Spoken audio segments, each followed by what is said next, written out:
드래곤 슬레이어는 주인공이 즐겨하는 비디오 게임 속 아카데미입니다. 이 게임은 괴물 왕국의 위협 제거를 통해 인류를 섬기고 뛰어난 슬레이어가 되는 전형적인 설정입니다. 몬스터를 물리치고 퀘스트를 완료하며 캐릭터를 신과 맞먹는 수준으로 업그레이드할 수 있다는 점이 주인공이 이 게임을 좋아하는 이유입니다.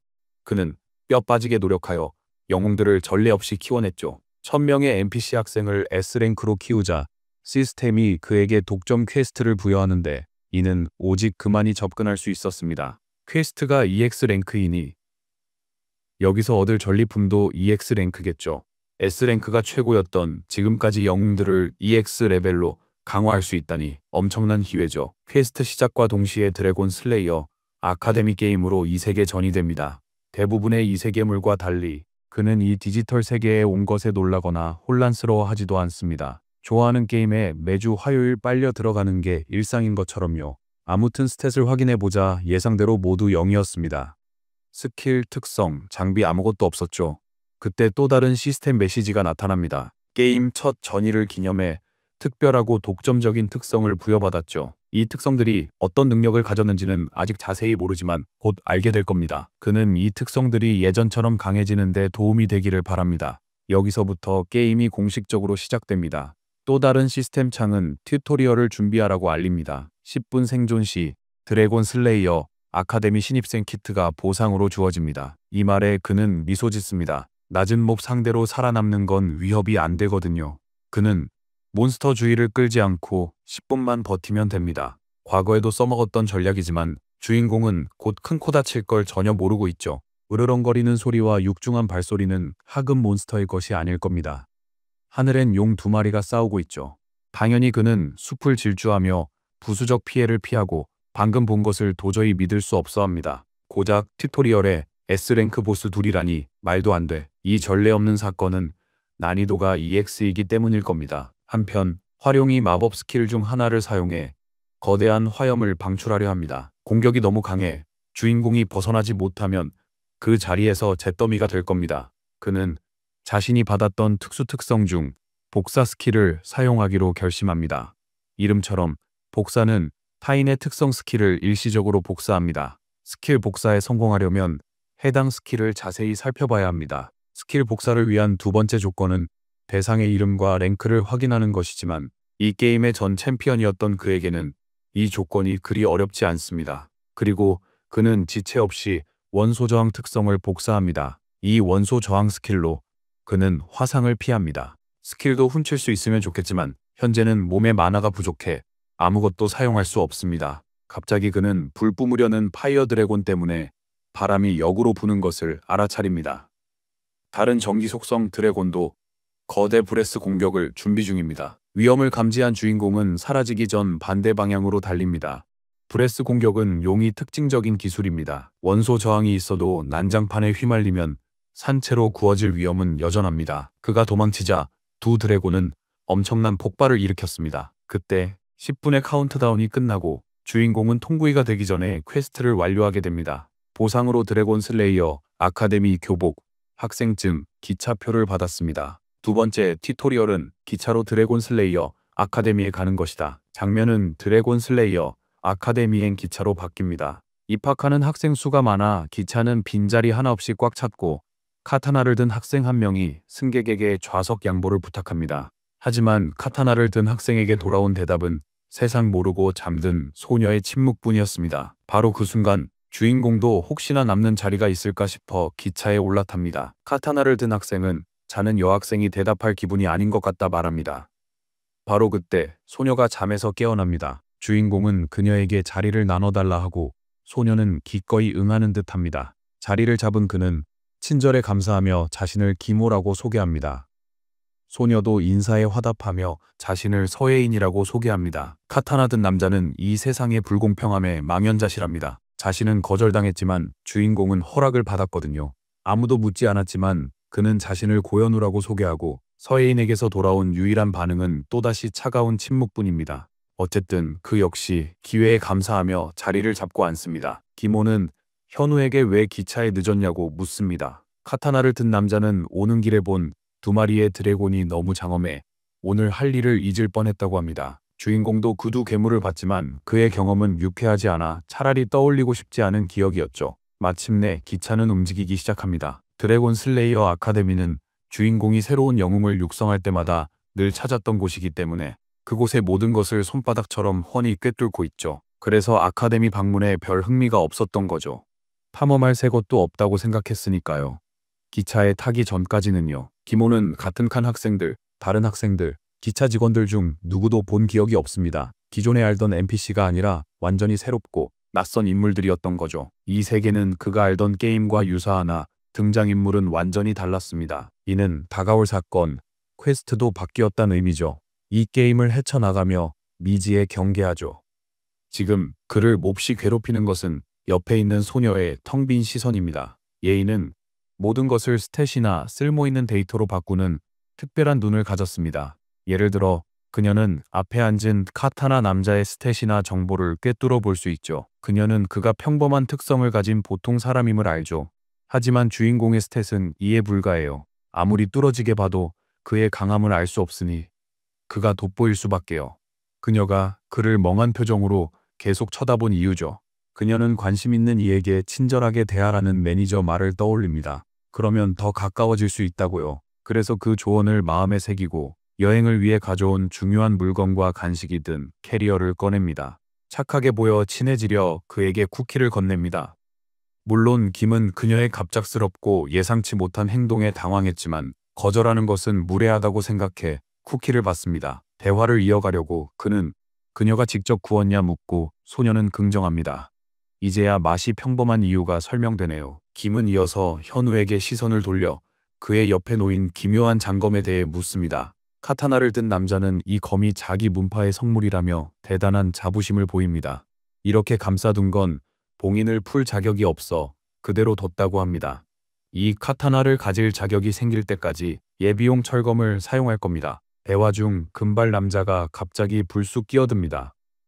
그의 활기찬 분위기와 환한 미소가 객실 분위기를 확 바꿉니다. 그도 앉을 곳을 찾다 여기 왔죠. 김은 특히 시끄러운 남자들을 싫어하고 이 남자는 좀 수상하게 보여요. 그는 이 남자가 자리를 찾는 게 아님을 이미 알아채고 본색을 드러내라 요구하죠. 거짓말이 들통나자 남자는 다소 민망해합니다. 그는 코트에서 명함을 꺼내 신병철이라 소개합니다. 그는 의뢰인에게 심부름 서비스와 더불어 일상생활에 필요한 다양한 서비스를 판매하며 합당한 가격이라면 무엇이든 찾아주겠다고 약속합니다. 주인공이 의심을 표해도 넥타이 맨 남자는 자기 서비스의 장점만 늘어놓죠. 김은 이미 수상한 이 남자가 불법 사업을 몰래하는 것을 간파했다. 지금도 이 남자는 불법 사업을 홍보하다가 당국에 쫓기는 신세입니다. 설명 내내 그는 마치 공경에 처해 쫓기는 사람처럼 밖을 계속 힐끔거렸습니다. 남자는 의혹들을 부인하고 너무 늦기 전에 도망가려 하지만 이미 너무 늦었죠. 징계위원회가 남자를 조치하러 나타났고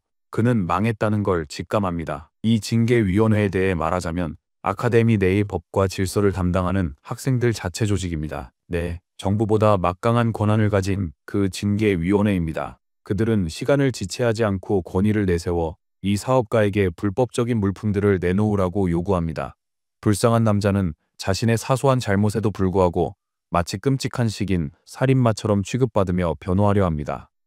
징계위원회장이 비협조적인 그에게 즉시 전기 충격을 가해 처벌합니다. 그녀는 김이 특별하다고 여기는 번개 속성 마법사입니다. 이런 마법사는 흔치 않습니다. 마침 복사 슬롯 하나가 비어있어 시간이 있을 때 그녀의 스킬을 얻을 절호의 기회입니다. 그래서 김은 이 맛없는 쿠키를 더 유용하게 쓰기로 결심합니다. 그는 쿠키를 던져 징계위원회와 협상할 준비를 합니다. 한편 징계위원회장은 이 수상한 남자가 또다시 불응하자 다음 단계를 진행할 계획을 세우고 있습니다. 그녀는 그를 강제 제압하고 모든 걸 압수할 수밖에 없습니다. 그녀는 벌새 모양 번개로 남자의 몸을 꿰뚫으려 합니다. 이 남자가 당하기 직전 주인공이 손을 뻗어 번개 공격이 목표물에 닿기 전에 붙잡습니다. 그 모습에 징계위원회 아가씨는 완전히 경악합니다. 한편 주인공은 오두막에서 나와 징계위원회 소동으로 아끼던 쿠키를 떨어뜨렸다며 불평합니다. 여자는 광대의 말을 이해 못하지만 주인공은 이미 목적을 달성했습니다. 그녀의 번개 마법 스킬 벌새를 획득한 것이죠. 주인공은 그가 가질 수 있는 가장 소중한 쿠키를 잃은 상실감을 이야기합니다. 쿠키가 망가졌으니 자기 하루를 망친 짜증나는 학생회 멤버들을 탓합니다. 한 학생회 임원은 그의 변명을 납득하지 못하고 터무니없는 방해라고 생각합니다. 여기 한국 예수는 우리 주인공을 해치겠다 위협합니다. 이에 현우도 검을 뽑아들며 정 그렇게 험하게 나온다면 그에 상응하는 대우를 해줄 것이라고 말합니다. 양측이 대치하는 상황에서 누가 먼저 움직일지 서로 쏘아보는 기본적인 장면이 연출됩니다. 상황을 외교적으로 해결하기 위해 학생회장은 충동적인 부하를 제지하고 김호에게 무료 디저트 쿠폰을 보상으로 건넵니다. 주인공은 그 제안에 만족해 병철을 다시 홀로 남겨둡니다. 솔직히 그는 번개 스킬만 복사하려 했고 그를 구할 마음은 없었습니다. 스킬과 특성, 슬롯을 채워 필요한 모든 것을 갖추게 됐죠. 잠시 후 학생회장은 병철이 훔친 물건을 회수합니다. 알고 보니 영무원에게서 훔친 가발이었죠. 병철은 돈 때문에 의뢰받아 장난쳤고 김호조차 전적으로 그의 잘못이라 생각합니다. 떠나면서 그 소녀는 주인공에게 병철과 그의 계략을 조심하라고 경고합니다. 하지만 김호는 남의 지시를 싫어하고 스스로 상황을 처리할 것이라고 믿습니다. 예수머리가 주인공에게 경고하며 기억해두겠다고 합니다. 현우는 징계위원회를 조사하며 병철에게서 그들이 최고의 엘리트임을 알게 됩니다. 벌새 마법을 쏜 현 회장의 이름은 송천희입니다. 그녀의 이름은 너무 유명해서 현우는 그녀가 토파즈 타워를 관리하는 송씨 가문임을 깨닫습니다. 이 여성은 아름다운 외모와 완벽한 옷차림을 넘어 함부로 대할 수 없습니다.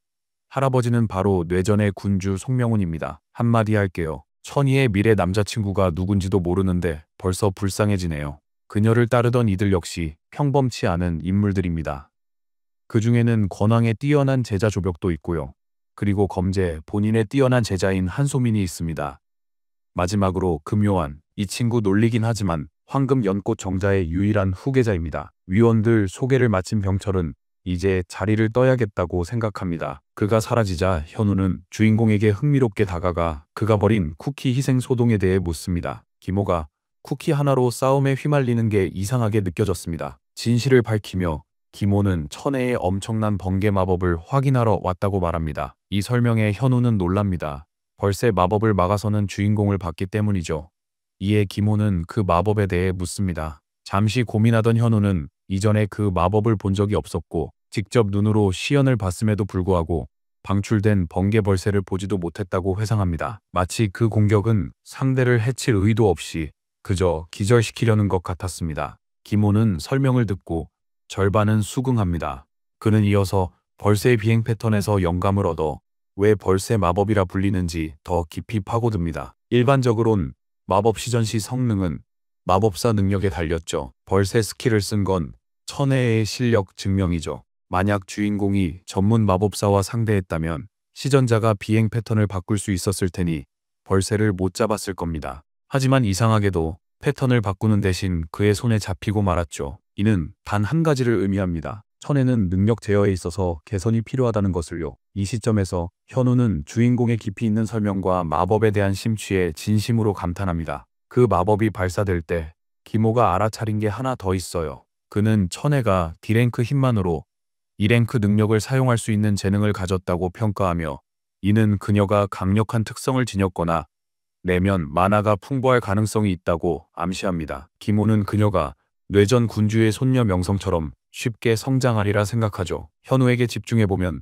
그는 짧은 교류에도 불구하고 주인공의 팬이자 친구가 되었습니다. 김호는 이 친구가 좀 과장한다고 생각하지만 현우는 꽤 진지하게 도움이 필요할 땐 언제든 돕겠다고 제안합니다. 그 제안에 감사하며 김호는 즉시 이 기회를 이용해 함께 가자고 합니다. 동시에 그는 정중하게 은화 한 잎을 빌려달라고 부탁합니다. 다음 장면에서 김호가 선택한 장소에 도착합니다. 안타깝게도 기계는 고장이었습니다. 네, 도박 기계죠. 이곳은 예전의 카지노였거든요.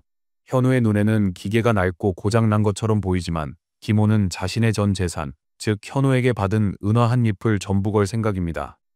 동전을 넣자 아무 일도 없어 고장인지 의아해합니다. 하지만 기계가 갑자기 켜지면서 고장난 슬롯머신 이벤트가 잠금 해제됩니다. 물론 김호는 이 게임의 모든 업적을 달성해서 이걸 알죠. 황금 티켓 삼아 대박을 기대하며 레버를 당깁니다. 둘 다 실망스럽게도 결국 그가 얻은 건 물병뿐이었습니다. 네, 파괴의 나무 막대기도 불굴의 포크검도 심지어 농부의 샷건이라는 비밀스러운 미국 기술도 아닌 그냥 물병 하나였죠. 현우는 기모가 여기서 뭘 하는지 이해하지 못하는데 주인공은 이 기계에서 아이템을 얻는 것은 학원 규칙에 정면으로 위배되는 행위라고 재빨리 설명합니다. 이 말을 듣자 현우는 자신이 망보는 사이 주인공이 기계 레버를 당겨 보상을 독차지한다는 것을 깨닫습니다. 징계위원회가 잘 오지 않아 괜찮을 거라 생각합니다. 그리고 이건 죽기 전 마지막 명대사 다큐멘터리에나 나올 법한 말이죠. 1초 뒤 징계위원회 소민이 그들이 뭘 하는지 확인하러 나타나거든요. 소민은 기계를 사용하면 벌점을 받게 될 거라고 경고합니다. 상황이 완전히 뒤집히자 주인공은 현우에게 잠시만 시간을 끌어달라고 지시합니다. 그 소녀는 기모의 공범에게 규칙 위반을 도왔으니 처벌받을 거라고 상기시켜줍니다. 하지만 현우는 놀랍게도 결과를 전혀 개의치 않아 합니다. 오히려 그는 검을 뽑아 검제의 제자를 상대로 자신의 능력을 시험하려 합니다. 소민도 전투를 준비하며 그의 이름을 압니다. 더 이상 소개할 필요 없이 소민은 강력한 첫 공격으로 전투에 돌입합니다. 묵직한 공격은 현우에게 막히고 반격이 시작되지만 소민은 아무 문제 없이 피합니다. 거리를 벌린 소민은 무기의 기운을 불어넣고 엄청난 속도로 돌진합니다. 공중으로 뛰어올라 온 체중을 실어 내려 찍습니다. 공격이 너무 강해 현우가 양손으로 검을 막습니다. 기모 역시 싸움을 지켜보며 현우가 내공이 심각하게 부족하여 제대로 된 실력 발휘를 하지 못하고 있음을 깨닫게 됩니다. 동시에 주인공은 이 쇼를 온전히 즐기려 싸움이 빨리 끝나지 않길 바랍니다. 검사를 향해 손짓하며 기모는 증폭 마법을 걸어 검사의 마력 코어를 2등급에서 C등급으로 올려줍니다. 이 버프는 1분 한정이며 재사용 대기 시간은 1시간입니다. 이 1분은 인상적인 소민을 벅차게 쫓는 현우에게 결정적 변수입니다. 타이머가 14초를 남기고 전투가 계속되자 기모는 슬롯머신이 본질적인 도박성 때문에 보통 기피된다는 사실을 떠올립니다. 하지만 아무도 모르는 한 가지 비밀이 있습니다. 그건 바로 확정 재파 트리거 기능이죠. 일반적인 가챠 게임의 천장 시스템이라 생각하시면 됩니다. 원래 플레이어들은 코인 5개로 시작하며 지금은 기모의 마지막 5번째 스핀입니다. 하지만 이번엔 현우에게 빌린 은하를 쓰는데 매우 자신만만하죠. 5번째 스핀 후 6번째 스핀에서 재팟이 보장된 것이었습니다. 이건 공정한 기회가 아니라 최고의 보상이 100% 보장된 거예요. 결국 슬롯머신은 최상의 보상을 내놓는데 그것은 C랭크 흑빙정입니다. 이 수정은 잘못 사용하면 플레이어에게 치명적일 수 있습니다. 아무튼 파란머리 악당이 뒤에서 그를 찌르려 해 주인공은 곤란해집니다. 하지만 기모는 예상했고 든든한 동료가 도울 것을 알았습니다. 현우가 공격을 막아내지만 철검이 산산조각 납니다.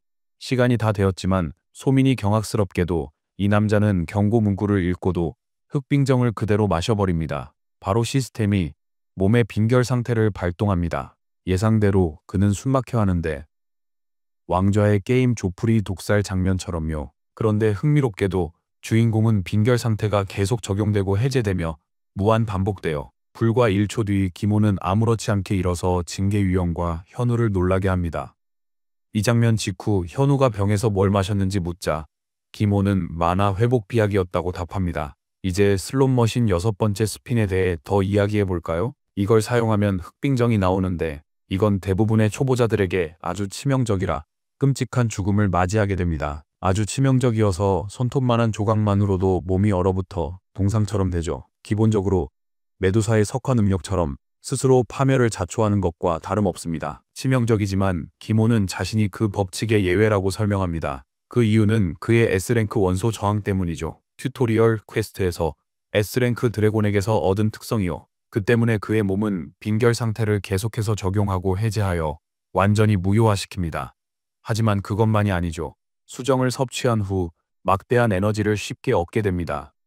징계위원회 위원을 어떻게 다뤘냐고요? 그는 자신의 조작 기술을 이용해 거짓말로 그녀를 속였습니다. 현우는 주인공을 도운 데 만족하며 검제의 제자를 상대로 자신의 실력을 시험할 기회까지 얻어 기쁩니다. 기모는 도움 없이는 6번째 턴을 성공 못했을 거라며 고마워합니다. 검객은 기모가 싸움에 쓴 증폭 마법에 완전히 매료됐죠.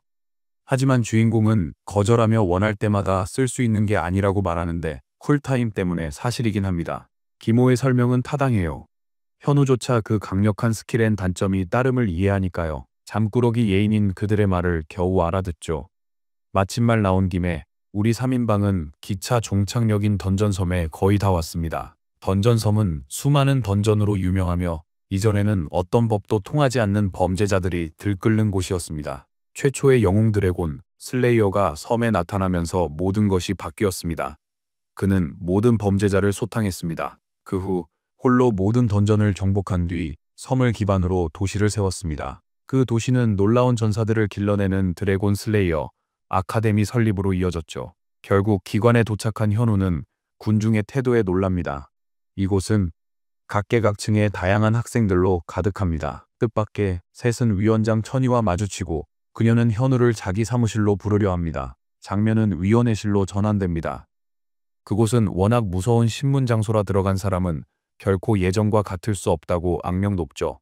현우가 수정을 삼킨 후 위원회는 신체 검사를 하며 신문을 시작합니다. 빈결 상태가 이미 사라져 아무것도 발견되지 않죠. 결국 위원회는 그 금지된 아이템의 존재 자체를 의심합니다. 신문 부서장이기도 한 신문관 세우는 만약 현우가 위원회에 불복할 시 그에 따른 처벌을 제대로 받게 될 것이라고 분명히 경고합니다. 이번엔 다친 이가 없었지만 다음에도 이러면 우리 애를 가만두지 않을 겁니다. 결국 위원회장은 실망한 채 회의는 끝이 납니다. 문제는 이 모든 상황이 수상쩍다는 겁니다. 주인공이 금지된 아이템을 노리지 않았다면 기계 사용 의도를 이해하지 못합니다. 결국 아이가 눈앞에서 그걸 먹었음에도 스캐너 보고서에는 아무것도 나오지 않았다는 겁니다. 천희는 자신의 관찰로 미뤄보아 용의자가 불법 스킬을 얻었다고 확신하며 돋보기로 현재 스킬 확인을 제안합니다. 세우는 그럴 수 있다고 동의하지만 결과가 없을 때 생기는 문제들을 지적합니다. 돋보기를 사용한다면 주장에 확신이 있어야 합니다. 천희는 곧 자신의 잘못을 깨닫고 사과하며 선배는 인내심을 가지라고 조언합니다. 또한 입학식에 늦지 않도록 서둘러 가라고 충고합니다. 다음, 주인공이 신입생들 사이에 합류합니다. 그는 제 시간에 입학식에 참석해 세 번째 튜토리얼을 완료했고 보상으로 은하 몇입과 무기 선택권을 받습니다. 비록 이 랭크지만 아무것도 없는 것보단 낫죠. 이로써 잃었던 동전도 보상받게 됐죠. 아무튼 입학식이 곧 시작되지만 그리 좋은 첫인상을 주지는 못합니다. 학교 대표로 나온 이가 돈 받고 말하는 듯한 하급 약쟁이 같았습니다. 알고 보니 이 남자 한때 드래곤 슬레이어 주력 부대장이었대. 전통에 따라 아카데미 교장은 최전선에서 활약한 은퇴 영웅 중 선발됩니다. 전성기 시절 이 남자는 멋진 검을 들고 영웅들 사이 정점에 섰죠. 외모와 다르게 실력은 엄청납니다. 우스갯소리로 그는 특정 성녀에게 차인 걸로 악명 높으며 일부는 최근에도 그랬다고 보죠. 이제 그가 왜 그런 모습인지 알겠네요. 막강한 프렌드 존과 싸워온 겁니다. 교장은 신입생들을 환영하며 연설합니다. 그는 아카데미의 설립 목적이 이름처럼 용을 물리치고 진정한 드래곤 슬레이어로 키우는 것이라고 말합니다. 초대 영웅은 학생들이 용을 쓰러뜨리는 것의 중요성을 깨닫길 바라 그 단어를 특히 강조했습니다. 기모는 이게 환영사라는 건 알겠지만 된장, 잔소리가 너무 길고 지루해서 학생들 절반이 졸고 있습니다. 여러분들을 위해 이 길고 긴 안내 방송은 건너뛸게요. 드디어 이 남자의 안내가 끝나는 부분입니다. 안내가 끝나자 강아지처럼 신난 건 현우뿐입니다. 그는 의미 있는 경험이라 여기지만 평범한 우리 주인공은 한순간도 견디지 못했습니다. 그 검객은 옛 스승의 잔소리에 긴 연설이 익숙한 듯합니다. 아무튼 행사는 2부로 넘어가 학생들은 올해의 금지 물품 목록을 안내받습니다. 해당 물품 소지 시 그에 상응하는 처벌을 받게 됩니다. 또한 신입생들은 미래의 위험을 막기 위해 던전 최하층에서 시험을 치릅니다. 안경 쓴 교관은 안전한 환경 유지를 강조하며 규칙 준수를 당부합니다. 행사가 끝나고 학생들은 믿기지 않는다는 표정입니다. 영원할 것 같던 공지가 드디어 끝났으니까요. 병철이 트리오를 찾아와 식사를 제안합니다. 또한 이 친구는 뒤에 있는 귀여운 야수에게 밉보여 새로운 문신이 새겨진 것 같네요. 병철은 첫 수업부터 인생이 바뀔 테니 내일부터 잘 먹어두라고 이야기합니다. 같은 날 밤 현우와 기모는 이제부터 룸메이트라는 사실에 기뻐합니다. 주인공은 서둘러 편히 쉬려 하지만 아직 잠들 수 없습니다. 대신 침대에 명상 자세로 앉아 만화를 모으고 코어를 만드는 데 온 힘을 집중합니다. 이제 파워 엔진의 개념에 대해 이야기할 때가 됐네요. 만화를 필요로 하는 스킬을 사용하려면 코어를 활용해야 합니다. 사실 주인공은 코어를 만들어 본 적이 없지만 셀 수 없이 이 게임을 해봤기 때문에 이론은 빠삭하게 알고 있습니다. 게다가 흑빙정에 만화를 주입해뒀으니 꽤 유리한 점이죠. 화면은 현우에게로 전환되고 그 역시 명상 자세로 앉아 소민과의 대결을 분석하는 듯합니다. 그녀는 오랫동안 그의 진정한 라이벌이었고 대련 중에 둘 다 힘을 아꼈음에도 실제 시합이었다면 결과는 예측 불가했을 겁니다. 실제로 기모가 검사의 코어를 강화해 줌으로써 그가 훨씬 더 오래 버틸 수 있었고 이는 현우가 주인공을 고수로 여긴다는 뜻입니다. 이러한 인상은 기모와 교류하는 내내 변치 않습니다. 이 친구는 침착함은 물론이고 어떤 상황이든 꿰뚫어보는 날카로운 지혜까지 갖췄습니다. 현우는 그를 믿고 도움을 청할 수 있을지 고민에 빠집니다. 하지만 첫 친구와의 관계를 거래처럼 만드는 건 옳지 않다는 결론을 내리죠. 대신 그는 자신의 능력으로 스스로를 돕는 것을 우선시하고 이야기는 다음날 임시교실로 이어집니다. 학생들은 모두 모여 이야기 중인데 조원들이 늦을 거라 생각했던 졸린 눈의 예인도 드디어 도착했습니다. 그런데 교실에 선생님이 보이지 않습니다. 수업은 이미 시작되었지만 아무도 와서 통제하지 않아 선생님이 시간을 잘 지키지 않는다는 인상을 주게 됩니다. 드디어 누군가 교실로 들어서자 학생들은 처음에는 들떴다가 다음 순간 경악합니다. 네, 이 남자의 얼굴을 보면 여러분도 이해가 될 겁니다. 방금 감옥에서 탈출한 연쇄 살인마처럼 생긴 선생님은 담임 이수덕이라 소개합니다. 바로 한 학생을 지목해 자신의 별명을 모두에게 알립니다. 겁먹은 여학생은 그를 빌런 사냥꾼이라 밝힙니다. 그녀는 틀리자 또 다른 별명인 인간 도살자라고 다시 말합니다. 한편 주인공은 이 상황에 대해 깊이 고찰합니다. 이제 아카데미의 세계 자체에 초점을 맞춰보죠. 이곳은 수많은 S랭크 영웅들이 한계를 넘어 단련되는 유일한 요새입니다. 물론 그들 중 일부는 자신의 목표를 위해 악당이 되기도 합니다. 그들의 스승 수덕은 그런 자들을 추적해 박살내는 사냥꾼입니다. 즉, 이 남자는 위험한 S랭커들을 오락삼아 때려잡는 아우라 그 자체죠. 그는 악당을 잡기보다 죽여서 그 별명이 붙었습니다. 수덕은 교사될 마음 없었지만 교장의 간곡한 부탁으로 지원했음을 분명히 밝혔죠. 그는 아무도 건드리지 못하는 완벽한 일 처리로 유명하죠. 그리고 학생들에게도 똑같이 하려 합니다. 완벽함에 미친 그는 시험에 떨어지는 학생들을 죽여버리겠다고 협박합니다. 아, 그렇죠. 목숨이 걸린 것보다 더 큰 동기부여가 있을까요? 첫 수업에서 수덕이 학교 성적 제도를 설명합니다. 우선 필기시험이 총점의 30%를 차지합니다.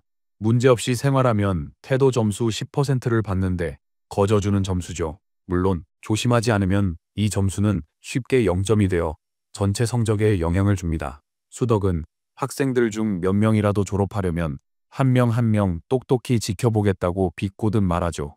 다음으로 실기시험은 던전 퀘스트와 플레이어, 대전 두 부분으로 이루어져 있다고 설명합니다. 이름처럼 학생들은 던전을 공략한 후 점수를 위해 서로 대결하게 됩니다. 순위는 다른 학생과 상대적으로 평가됩니다. 요약하자면 3개의 섹션이 점수의 90%를 차지하고 태도 점수가 나머지 10%를 차지하여 총 100점으로 전체 평가가 이루어집니다. 채점 기준 설명이 끝나자 교사는 신입생들을 곧바로 경기장으로 데려갑니다. 그곳에선 이미 여러 경기가 진행 중인데 어제 병철이 흥분했던 플레이어 간 대결이 바로 이것이었죠. 경기 규칙은 설정에 따라 수시로 변동됩니다. 이번 행사는 말 그대로 죽는 데스매치는 아닙니다. 한쪽 체력바가 0이 되거나 전투 불능 상태가 될 때까지 대결이 계속된다는 의미입니다. 항복 가능하고 각 전투의 제한 시간은 5분입니다. 만약 정해진 시간 안에 승부가 나지 않으면 무승부로 끝나거나 심판의 판정으로 결판이 납니다. 병철은 또한 참가자들이 같은 학년 3명의 상대와 맞붙어 승리 시 300점을 얻게 될 것이며 패배나 무승부 시의 대가는 어떻게 되는지도 언급합니다. 기모는 즉시 감점은 없지만 참가상을 받는 일도 없을 것이라고 단호하게 말합니다. 갑자기 시스템 알림이 뜨면서 배치고사 서브 퀘스트 임무를 알립니다. 주인공은 시험에 참가해 최소 평균 성적을 받아야 합니다. 상대 한 명을 이겨야 한다는 뜻이죠. 퀘스트를 완수하면 추가 복사 슬롯을 받게 됩니다. 솔직히 기모 기준으로 보면 꽤 편한 퀘스트인데 1승과 던전, 정복 평균 점수는 얻기 어렵지 않기 때문입니다. 하지만 그의 관심을 끄는 더 중요한 것은 사실 다른 학생들의 기술에 대해 배울 기회입니다. 여기서 그는 X급 영웅을 만드는데 필요한 뛰어난 인재를 찾을 수 있을 겁니다. 그게 아니면 언제든 특성이나 기술을 활용할 수 있습니다. 생각에 잠긴 지 얼마 안 돼 아나운서가 우리 소년과 상대방을 전장으로 호명합니다. 김호는 루비타워 대표인 화염 마법 전문의 붉은 머리 미녀를 즉시 발견합니다. 고화력으로 유명한데 김호가 예전 게임할 때 주력으로 삼았던 이유이기도 하죠.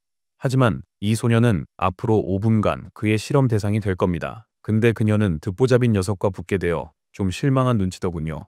그녀에게 그는 그저 듣보잡일 뿐이죠. 게다가 저 볼품없는 돼지 지팡이는 솔직히 노인네 지팡이처럼 보일 정도입니다. 이 랭크 지팡이를 들고 온 것 자체가 그녀에겐 모욕입니다. 이 관찰을 통해 그녀는 상대가 에메랄드 타워 출신이 아니며 돼지 전문 마법사도 아니라고 결론 내린다. 지팡이로 지원 마법을 쓰려는 건지 궁금해한다. 싸움이 시작되자 그녀는 그의 지팡이 사용을 추측한다. 연하는 그를 서포터 캐스터로 보고 강력한 연소 스킬로 전투를 끝내려 한다. 그녀가 스킬을 시전한 직후 관중들은 루비타워를 대표하는 그녀의 모습에 매료됩니다. 하지만 연하는 상대방의 체력이 멀쩡하자 큰 충격에 빠집니다. 한 방에 끝낼 거라곤 예상 안 했지만 이 남자에게 흠집도 못 낸 건 말도 안 됐죠. 연기 거치자 주인공은 혼란스러워하는 그녀 보며 미소 짓습니다. 싸움이 시작되자 연하는 공격이 통하지 않아 당황합니다. 상대가 해제 능력을 썼다고 생각한 그녀는 전술을 바꿔 해제 기술로도 막을 수 없는 마법을 사용하기로 합니다. 그녀는 그의 주위에 폭발하는 불꽃 기둥을 시전하여 실수가 치명적일 수 있음을 알립니다. 하지만 놀랍게도 그는 전혀 영향을 받지 않습니다. 맞아요. 아무렇지 않게 위풍당당하게 서 있는 모습을 보세요. 이에 격분한 연하는 세 번째 능력을 시전, 강력한 화염기둥 마법을 불러냅니다. 공격은 김호의 머리를 노려 충돌 시 불폭풍을 일으키며 폭발합니다. 거대한 불기둥은 관중에게 충격을 주며 루비타워 대표의 강력한 힘에 다시 한번 감탄시켰다. 그러나 상황은 보이는 것과 달랐습니다. 김호는 다시 한번 아무런 피해 없이 나타났으니까요. 지금까지 그녀는 루비타워 마법에 자신감을 걸었지만 그의 체력엔 아무 영향도 못 줬습니다. 이에 맞서 우리의 주인공이 마침내 움직임을 보입니다. 바로 천이에게서 배운 벌새 기술을 사용하죠. 연화는 지원형이 번개 마법을 쓸 줄은 몰랐던 겁니다. 그녀는 처음엔 피했지만 김호가 궤도를 바꿔 등 뒤를 공격합니다. 네, 방금 번개로 충전된 공격이 등 뒤에 명중했네요. 연화는 벌새 마법의 마비 효과에 결국 쓰러집니다. 대결이 명확한 결론에 이르자 주인공은 싸움을 끝내자고 제안합니다. 그녀가 자신의 비장의 무기를 모두 공개한다면 상대에게 엄청난 영향을 미쳐 미래의 경기에 문제가 생길 거라 생각한 겁니다. 그의 거만한 말에도 연화는 패배를 인정해 관중들을 충격에 빠뜨립니다. 그들의 예상은 왕좌의 게임 최악의 결말처럼 완전히 뒤엎어졌습니다. 어쨌든 김호는 첫 전투부터 너무 많은 관심을 끈 것을 좋아하지 않아서 앞으로는 조심하려고 합니다. 우스꽝스럽게도 그는 쉴 틈도 없이 다음 싸움에 또다시 호출됩니다. 이번 상대는 바로 천이가 될 것입니다. 네, 그 멋쟁이 악당이자 1학년 선도부장 말이죠. 그녀는 기운을 뽐내지만 김호와 해결할 문제가 있습니다. 김호는 잠시 그녀를 보더니 그녀의 계획을 망치려 싸움 시작도 전에 기권합니다. 수덕은 그의 갑작스런 기권에 당황하고 김호는 더 이상 싸울 상태가 아니라 불러댑니다. 선생님이 시험 점수 올리라 하지만 주인공은 원하는 승리를 이미 거둬 전혀 신경 쓰지 않습니다. 그는 세 번째 시합마저 기권하여 두 번째와 세 번째 패배를 기록하고 뇌전의 군주의 손녀를 더 화나게 합니다. 그녀는 그가 한심하고 나약한 심장을 가졌다며 소리치는데 늘 결의를 강조했던 할아버지와는 대조적입니다. 할아버지 얘기를 듣자니 김호는 과거 뇌전의 군주였던 그를 떠올립니다. 천이에게서 그의 그림자를 느끼죠. 다른 상황이라면 그녀의 조언은 유용합니다. 하지만 그의 경우엔 무의미하고 신경도 안 씁니다. 주인공은 같은 자세로 걸어나가 승리를 넘겨줍니다. 천이는 그의 행동이 정말 실망스럽다고 생각하면서도 마지못해 결과를 받아들입니다. 떠나기 전에 분노 유발자 구천은 천이에게 약속한 디저트 쿠폰도 보내라 합니다. 그 비아냥거림이 그녀의 신경을 긁어서 터지지 않는 게 기적일 정도죠. 다음 상대에겐 아닐 겁니다. 양재홍은 토파즈 타워 소속의 누군가와 멋진 대결을 기대하며 경기장에 나타나지만 하필이면 기분 안 좋은 번개의 여인을 건드리고 말았네요. 결과는 그녀는 제우스의 번개 공격으로 그의 몸을 완전히 박살내고 전투 시작 1초 만에 싸움은 끝납니다. 상대방 몸에 난 심한 화상은 병철의 눈에 그녀를 더욱 섬뜩하게 만들었고 김호는 기권함으로써 그녀의 시야에서 벗어난 것이 아주 탁월한 선택이었다고 생각했죠. 제가 방금 멋진 말을 했나요? 아이러니하게도 그녀는 너무나 강렬하게 그를 쏘아보고 있었기에 병철조차 그 시선을 알아차리지 않을 수 없었죠. 하지만 우리 주인공은 그냥 제 좋을 대로 무시합니다. 뇌전 군주 손녀의 화려한 데뷔에 감탄해요. 다른 관중들은 김호가 두세 번째 경기를 기권한 방식에 완전히 질려합니다. 관중들은 그가 연화에게 살아남은 건 단순한 행운이라 여기기 시작했고, 그게 바로 우리 주인공이 원하던 이미지입니다. 그래서 험담은 나쁜 게 보통이지만 그의 경우엔 긍정적이죠. 천희는 이제 마지막 세 번째 대결을 치릅니다. 그런데 이번엔 그는 한국의 존 윅달로 불리는 미녀 서예인과 대결합니다. 예상외로 예인은 총기 결투가로 나섰죠. 이 대결은 흥미로운 싸움이 될 겁니다. 총잡이는 마법사를 상대할 때 특별히 유리하거든요. 사람들은 이번에야말로 천희가 질 거라고 생각하기 시작하지만 우리 주인공은 아직 확실하지 않으니 지켜봐야 한다고 생각합니다. 더 재미있게 김호는 은화 5밑부로 승자를 가리는 내기를 겁니다. 욕심쟁이 병철은 바로 그 내기를 받아들입니다. 뇌전 군주의 단호한 손녀와 신비로운 무감정한 결투가 드디어 두 사람의 대결이 시작됩니다. 예인은 증폭 탄환으로 수많은 총알을 발사해 우위를 점합니다. 역시 천희답게 그녀는 별 어려움 없이 총알을 막아냅니다. 김호의 눈에는 모든 것이 예상대로입니다. 천희의 엄청난 만화 보유량을 잘 알기 때문이죠. 이어서 그녀는 수많은 벌새 기술을 시전합니다. 총을 쏘는데 집중한 예인에게 새들이 다가갑니다. 총잡이는 두 새를 피하지만 천희는 주인공처럼 새에게 명령의 궤도를 바꿔 예인의 등 뒤를 공격하게 합니다. 불행히도 그녀는 얼굴을 스치고는 곧바로 기절하여 땅에 쓰러지게 됩니다.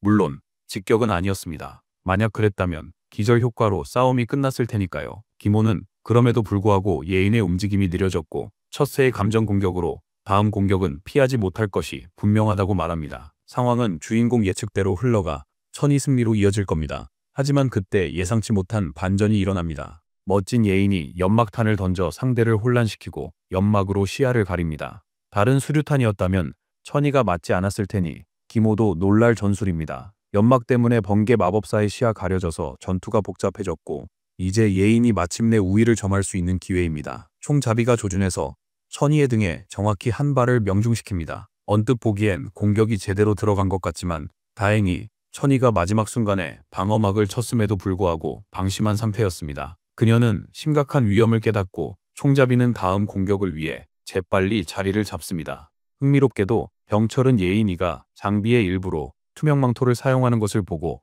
재벌가의 딸이 틀림없다고 지적합니다. 심지어 더 큰 피해를 줄여 에픽 소총을 꺼냈죠. 소총 한 발이 너무 위협적이라 천희는 막을 엄두도 못 내고 간신히 피합니다. 현재 둘의 체력은 비슷하고 대결 시간은 벌써 절반이 지났습니다. 투명 망토 때문에 천희는 상대를 파악할 수 없습니다. 예인이 또 총을 쏠 때마다 방심하지만 건어는 그때마다 뒤에서 다시 공격합니다. 하지만 이번엔 천희도 자신만의 전술을 준비했습니다. 만화 방벽 덕분에 만화 탄환의 정확한 궤적을 추적하여 상대의 위치를 파악하는 데 도움이 되죠.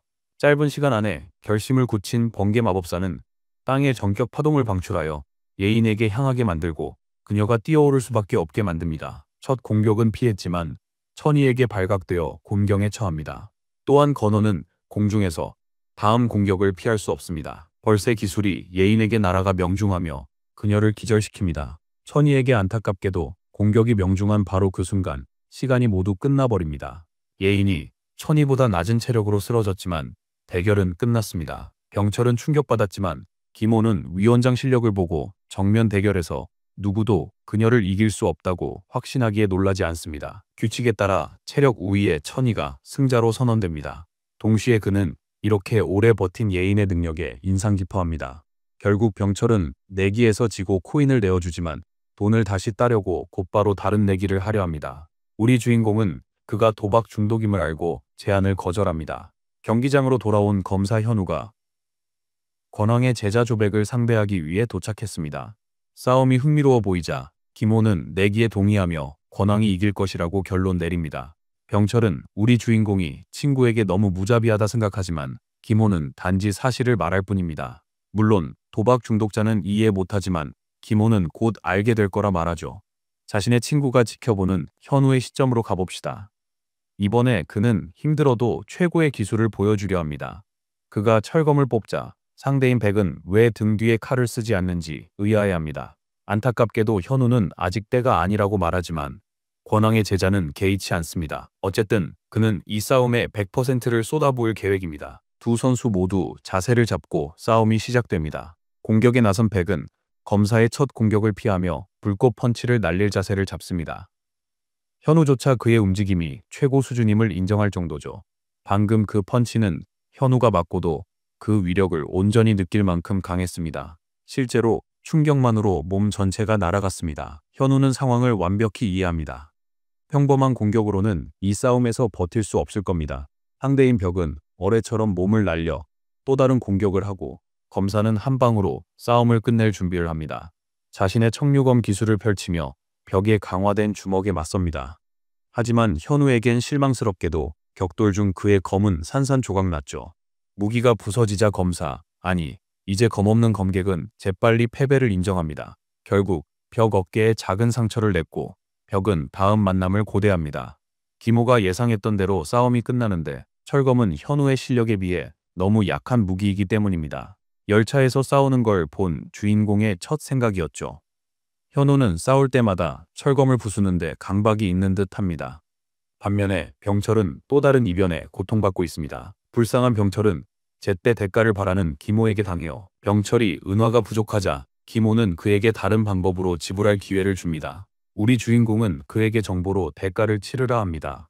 그날 오후 아나운서가 휴식 후 레이드 배치고사가 있다고 발표해서 함께 점심을 먹습니다. 셋은 함께 앉아 있는데 주인공은 느린 멍청이에게 짜증이 납니다. 병철은 샌드위치를 다 먹고 원하는 것을 묻자 우리 주인공은 내 파벌의 최고 실력자를 묻습니다. 병철은 이런 정보는 특별할 게 없다 여기며 공유의 거리낌이 없습니다. 네, 주요 파벌과 그들이 상징하는 바를 알아봅시다. 아카데미의 공식 단체인 학생회를 제외하고 4개의 주요 파벌이 있습니다. 무림맹, 길드연합, 마탑, 학회, 그리고 기사단이 있습니다. 솔직히 이건 내 만화 세계관을 한 학교에 우겨 넣은 것 같아요. 각 파벌의 수장으로는 무림맹을 통솔하는 검성의 웅장한 손자 모용준이 존재합니다. 다음은 마탑 학회를 지휘하는 루비타워의 대표 홍현화입니다. 네, 우리 주인공에게 속수무책으로 당한 그 친구가 사실 마탑 학회 유력 멤버죠. 세 번째는 호랑이 줄무늬 고양이로 유명한 드루이드 박나리가 이끄는 길드 연합입니다. 흥미롭게도 이 길드에는 실력을 숨기고 있는 멤버가 한 명 더 있다고 합니다. 마지막으로 검의 달인의 아들. 보세요, 완전 만화 제목이잖아요. 진란칸들이 이 세계관으로 환생한 줄은 몰랐네요.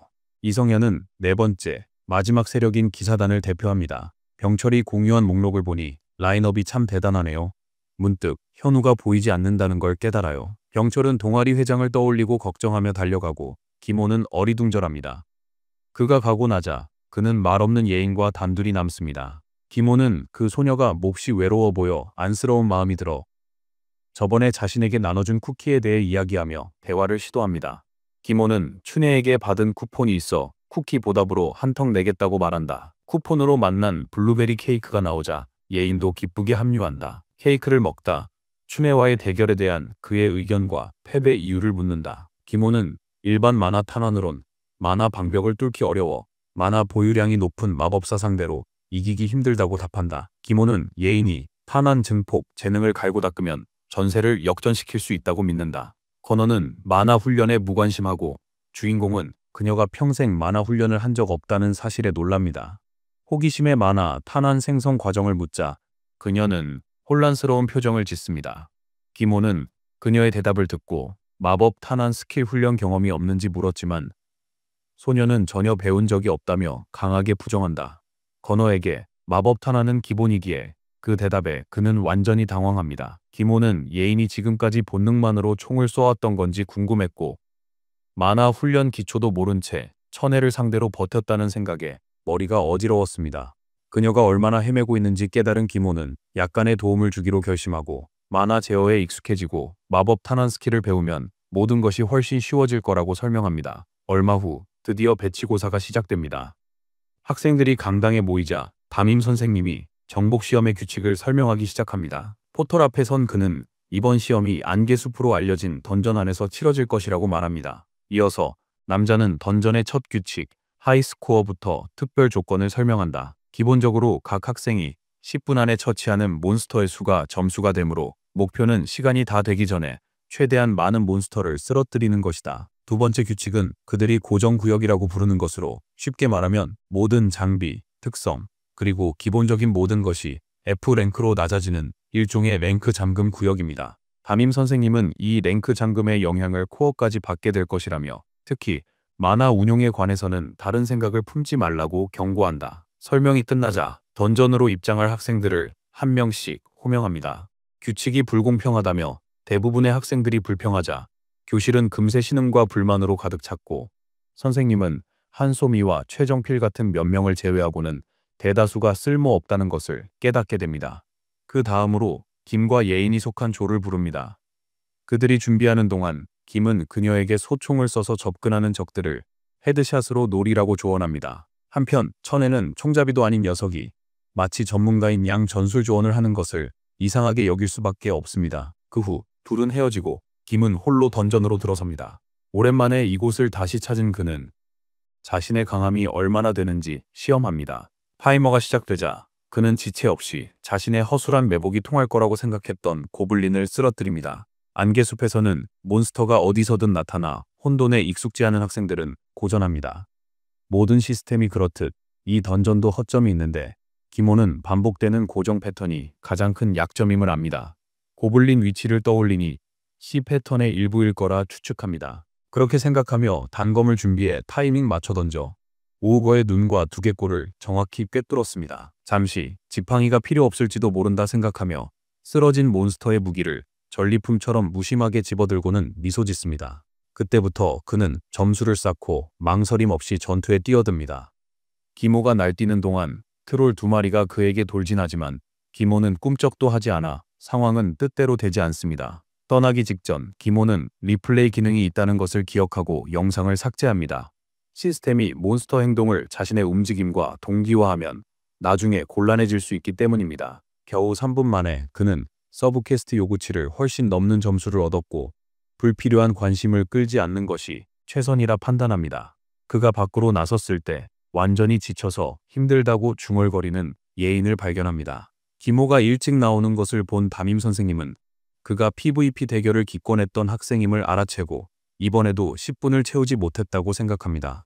속으로 그는 김호의 나약한 정신력을 비웃으며 저런 녀석이 드래곤 슬레이어가 되겠다는 생각을 남몰래 조롱합니다. 하지만 순위를 보고 김호가 이미 중상위권에 든 것을 깨닫자마자 평가는 바로 바뀝니다. 그렇게 짧은 시간에 그 수준에 도달했다는 사실은 그의 예상을 완전히 뒤엎는 난생 처음 보는 광경이었습니다. 이 아이를 계속 지켜볼 가치가 있다고 판단한 그는 현우와 나머지 학생들을 다음 조로 호출합니다. 김호는 순위표를 확인하고 이세연, 모양준 같은 최상위권 인재들도 한소미와 비슷한 수준에 머물러 있는 것을 봅니다. 어쩌면 현우가 앞서 나갈 수도 있겠다고 생각한 바로 그 순간 일이 벌어집니다. 현우가 최고 점수로 1위를 차지해 운이 아님을 증명합니다. 결과에 감명받은 김호는 친구가 나오자마자 칭찬했지만 현우는 PVP 대결에서 리셋할 수 있게 해준 김호 덕분이었다며 공을 넘깁니다. 물론 그들의 성공을 모두가 기뻐한 건 아니었습니다. 주변 사람들이 김호에게 비꼬는 말을 던지자 현우는 발끈했지만 김호는 잡음은 무시하고 힘을 아끼라는 듯 윙크했습니다. 김호가 시험 끝났냐 묻자 현우는 천희 점수가 아직 안 나왔다 합니다. 한편 던전한 천희는 고블린들에게 둘러싸여 고전하며 겨우 그들의 속도를 늦추고 있습니다. 그때 김호가 예인에게 머리를 노리라 했던 말을 떠올린 그녀는 자신도 활을 당겨 만화를 한 점에 모아 묵직한 일격을 날리기로 결심합니다. 결국 그녀의 점수는 낮게 나오고 모두에게 공개되자 당황하며 점수를 저렇게 보여주는 건 불공평하다고 중얼거립니다. 담임 선생님은 시험 종료와 내일 발표될 결과를 알리며 편히 쉬라 공지합니다. 반을 해산시키자마자 그는 지체 없이 컴퓨터 담당자에게 직행해 김호의 공략 시험 리플레이를 보자고 요구한다. 담당자가 영상을 찾으려 하지만 리플레이가 저장되지 않아 상황이 급변한다. 선생님은 이를 수상하게 여겼고 조금 더 파헤친 끝에 김호가 직접 영상을 삭제했다는 명백한 사실을 알아내 의심은 더욱 커진다. 우리 주인공이 이대로 갔다면 곧 2000점은 가뿐히 넘겼으리란 걸 그는 안다. 그는 처음에 그가 아카데미에 잠입한 마왕의 사도 중 하나일 수 있다고 생각해 조용히 대응책을 마련하는 것이 현명하다고 판단합니다. 안경잡이가 교장에게 이 사건을 보고해야 할지 묻자 담임 선생님은 기모가 확실한 증거도 없이 서두르면 잠적하여 잡기 더 어려워질 것이라고 판단하여 좀 더 지켜보기로 결심합니다. 이 선생은 자리를 뜨며 주인공이 스파이라면 곧 정체를 드러낼 거라 결론 내린다. 한편 카페테리아에서 주인공은 현우, 예인과 커피를 마십니다. 정말 헷갈리는 책자를 이해하기 위해 카페에 모인 것 같습니다. 주인공은 현우에게 학생증을 꺼내 포인트를 확인해 보라고 말합니다. 보이는 숫자가 학원에서 화폐처럼 쓰이는 포인트라고 설명해요.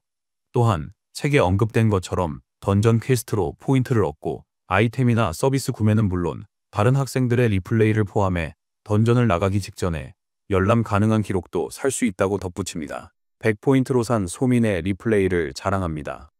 파란 머리 소녀 영상이 쉽게 재생되는 것을 본 현우는 할 말을 잃었다. 기모는 현우의 점수가 높으니 그의 영상도 비싸게 팔릴 거라 예상했고 실제로 그렇게 된다. 현우가 놀라는 사이 그의 던전 리플레이 구매로 300포인트를 얻습니다. 현우는 다른 학생들이 자신을 분석해 약점을 알아낼 수 있음을 즉시 깨닫습니다. 그는 현우에게 던전 내 특별 규칙 덕에 운이 좋았지만 곧 모두가 그의 코어가 약함을 알게 될 것이며 포인트 가치가 커서 도박할 만한 가치가 있다고 말합니다. 그러자 주인공은 만화가 짙어 빠르게 수련하고 성장할 수 있는 특별 훈련실이 있다고 밝힙니다. 현우는 그런 곳이 존재한다는 사실에 놀라 의자에서 벌떡 일어나지만 기모는 입장 조건이 까다롭다며 진정하라고 말합니다. 현우는 아마도 엄청 비쌀 거라 예상했고 정말로 6시간에 무려 500포인트나 한다는 것을 확인하죠. 친구는 매일 거기에 갔다가는 길거리의 노숙자보다 더 거지가 될 거라는 걸 금방 깨닫습니다. 친구의 다른 방법 없냐는 질문에 주인공은 상위 클럽에 주어지는 시즌 패스를 사면 된다고 신나게 말합니다. 검술부의 모양준 같은 이의 자리를 빼앗아야 하니 거의 불가능해 보였죠. 현우가 포기하려 하자 기모는 부탁 하나 들어주면 자리를 마련해 주겠다고 합니다. 그는 교활하게 웃으며 현우가 강해지면 심층 던전에 같이 가자고 합니다. 그곳은 방금 간 안개숲보다 훨씬 위험하다고 설명하죠. 현우는 망설임 없이 자신에게 전사의 정신이 있다고 확언하며 그 제안을 기꺼이 받아들이겠다고 답합니다. 기모는 2주 내 시즌 패스를 구해줄 테니 실력을 갈고 닦으라 말합니다. 그 후 또 다른 은밀한 거래를 위해 작업장으로 향합니다. 안에서 그는 어둠 속 은둔자를 보는데 그가 용건을 묻습니다. 주인공은 선배에게 마법공학 클럽 가입을 요청하고 선배는 일작업실이 아닌 사작업실로 온 이유를 묻습니다. 주인공은 일작업실 사람들이 보냈다고 답하고 선배는 화를 냅니다. 그는 원하는 걸 말하고 떠나라고 직설적으로 말합니다. 기모는 돌아서는 선배가 B랭크 마법공학 스킬을 가진 것을 보고 동의 따윈 구하지도 않고 낼름 복사해버립니다. 그 후 무언가를 찾아 주위를 둘러보던 그의 눈에 어떤 물건이 들어오자 얼굴에 교활한 미소가 번집니다. 빛나는 파란 큐브를 들고 선배에게 비싼 거냐 묻습니다. 남자는 너무 복잡해 아무도 복제할 수 없어 쓸모없는 쓰레기라고 말합니다. 그러자 주인공은 가져도 되는지 물으며 공짜로 받기엔 미안하다고 하죠. 그래서 대가로 촉매제를 주겠다고 제안하는데 그게 엄청난 물건은 아니지만 엔지니어에겐 항상 필요한 것이기 때문입니다. 계획대로 선배는 기꺼이 교환하고는 이 거래를 비밀로 해달라 부탁합니다. 주인공은 1000포인트짜리 촉매제를 하찮은 쓰레기와 바꿨다고 기뻐하는 바보를 보며 미소 지으며 자리를 뜹니다. 갑자기 기모에게 선택 퀘스트가 주어지자 그는 큰 골칫거리임에도 불구하고 즉시 수락합니다. 하지만 대부분은 그 하찮은 퀘스트 보상이 S랭크 아이템인 생명의 큐브임을 모릅니다. 과거 수천 명의 S랭크 캐릭터를 키워낸 그는 그 지겨운 퀘스트를 거치지 않고도 아이템을 만들 수 있는 꼼수를 알기에 만화 훈련실로 향합니다. 증폭 스킬로 복사한 B랭크 마법공학을 S랭크로 올려 단 60초 안에 10 곱하기 10 루빅스 큐브를 풀기 시작합니다. 평소라면 3일 정도 걸릴 일을 그는 단 1분 만에 엄청난 진척을 이룹니다. 그 후 그는 1시간 동안 온전히 몰입하여 명상으로 자신의 핵심을 단련합니다. 생명의 큐브를 금요일까지 얻어 아주 특별한 이벤트에 맞춰야 하므로 1분씩 큐브 작업을 쉬지 않고 계속 반복하죠. 다음날 수업 시간 그는 재윤이 일찍 오고 현우는 늦는 것을 보고 놀라지만 재윤의 깜짝 공룡 쿠키 공격에 금방 정신을 빼앗깁니다. 우리의 주인공이 바삭한 공룡 쿠키에 푹 빠져 있을 때 드디어 현우가 나타나 그에게 특별 수련실에서 어땠는지 묻습니다. 현우는 얼굴에 환한 미소를 띈 채 정말 대단했다며 곧 돌파구를 찾을 것 같다고 말합니다. 기모는 그 말을 듣고 시즌 패스를 구할 것을 약속하고 재윤은 귀여운 곰 쿠키를 공룡이라고 부르자 심각한 우울감에 빠집니다. 그때 담임 선생님이 교실에 들어와 앞으로는 경기장에서 대결이 열리고 제한 시간은 10분으로 늘어날 테니 매 순간을 현명하게 사용하라고 공지합니다. 또한 모든 1학년은 일주일 내 3번의 대결을 마쳐야 하고 불참 시 점수가 크게 깎인다고 설명합니다. 그 말을 들은 김호는 간절히 기다리던 이벤트에 조용히 미소 지으며 드디어 경쟁자들을 압살할 시간이 왔다고 생각합니다. 그는 시스템 패널에서 PVP 대결 3회 승리 횟수에 따라 보상이 증가하는 서브 퀘스트를 발견합니다. 이번엔 절대 패배해선 안 되고 무조건 이겨야 함을 그는 압니다. 현우에게 경기장에 같이 가자고 하지만 떠나기 전 재윤이 그의 팔을 잡고 오늘 한가하다고 말합니다. 주변에 있던 모든 이들은 그들이 청혼하는 줄 알고 주시했지만 이내 그 둘이 계획했던 훈련에 관한 이야기임을 깨닫고는 즉시 기대를 접고 실망했습니다. 그날 오후 경기장이 텅 비어 김호가 친구와 한가롭게 어울리고 있을 때 빨간 머리의 지용이 갑자기 나타나 송 선생과의 대결을 포기한 그를 조롱하기 시작한다. 김호를 겁쟁이라 부르자 현우가 발끈하나 김호는 침착하게 그를 말리며 상황 악화를 막는다. 하지만 김호는 그에게 봐줄 생각 없이 배치고사에서 똑같은 점수를 받았다는 점을 지적하며 그를 도발하기 시작한다. 지용은 겁쟁이라 비교당하는 게 모욕적이라 소리치며 더욱 격분했고 실력 증명을 위해 김호에게 즉시 1대1 대결을 신청했습니다. 김호는 모든 것이 자신의 뜻대로 흘러가자 망설임 없이 도전을 받아들입니다. 지용은 강력한 한방으로 승부를 끝내려 했지만 김호는 한 발 앞서 벌새 기술로 그를 즉시 마비시켰습니다. 심지어 얼마 전 번개 소녀에게 망신당했음에도 똑같은 수법에 2번이나 당한 지용을 조롱합니다. 김호는 송천회보단 자신이 자비로웠다며 그를 깔끔히 제압, 싸움을 끝냅니다. 제대로 줬음에도 빨간머리는 패배를 인정하지 않고 2번째 대결은 바를 거라 고집합니다. 김호는 장단을 맞춰 다시 대결에 응했지만 결과는 같았고 지용은 더 비참해졌습니다. 아직도 포기하지 않은 지용은 전세를 역전시키려 그에게 다시 도전장을 내밉니다. 김호는 퀘스트 완료까지 한 번의 승리만 남았음에도 완전히 지친 척하며 다시 싸우려면 대가를 달라고 요구합니다. 가여운 빨간머리는 재대결에 목말라 가문에서 만든 영혼의 알약까지 건네며 김호의 승낙을 받아내지만 또다시 똑같은 방식으로 패배하고 맙니다. 이번에야말로 제대로 맞고 정신을 차렸는지 지용은 패배를 인정하고 이전에 했던 무례한 언행에 대해 사과까지 합니다. 김호에게 겁쟁이라 말한 것을 사과하고 오해였다고 하지만 김호는 당분간 겁쟁이처럼 행동하라 말합니다. 요청이 의심스러웠지만 지용은 더 묻지 않고 동의합니다. 김호는 3승을 모두 거둔 뒤 친구에게 연락을 합니다. 현우 역시 이미 2승을 확보했다는 사실을 알게 됩니다. 현우는 아직 한 경기 남았으니 김호에게 먼저 가라고 말합니다. 김호는 만화 훈련실에서 재은과 함께 훈련하며 만화 탄환 기초를 가르쳐 그녀의 성장을 돕습니다. 소녀는 습득력이 빨라 김호가 진심으로 감탄할 정도입니다. 결국 재윤의 시합 차례가 되어 그녀는 곽지철이라는 녹색머리 남학생과의 경기에 나섭니다. 남학생은 지형을 이용해 숨으려 잔꾀를 부리지만 재윤은 미소 지으며 그를 쉽게 처리하고 깔끔하게 승리합니다. 그날 밤 담임은 경기 리플레이를 검토하다 이상한 점을 발견합니다.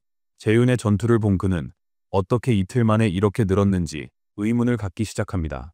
김호가 그녀와 훈련했단 말을 엿들은 기억이 나자 그가 또 영향력을 썼단 게 확실해진다. 선생님은 그 신비로운 아이의 정체를 궁금해하며 등골이 오싹해집니다. 한편 김호는 다른 곳에서 큐브에 완전히 집중하고 있었고 마침내 보관된 모든 생명 유형 아이템의 효과를 1.3배 증폭시키는 생명의 큐브 제작을 마칩니다. 그는 노력과 강도 높은 명상으로 코어 등급을 D랭크까지 올린 것에 뿌듯해합니다.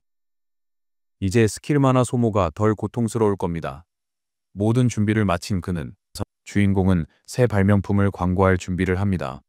수업 가는 길에 그는 드루이드 나리를 만나고 계획대로 그녀의 고양이처럼 모든 동물은 생명 에너지에 민감하죠.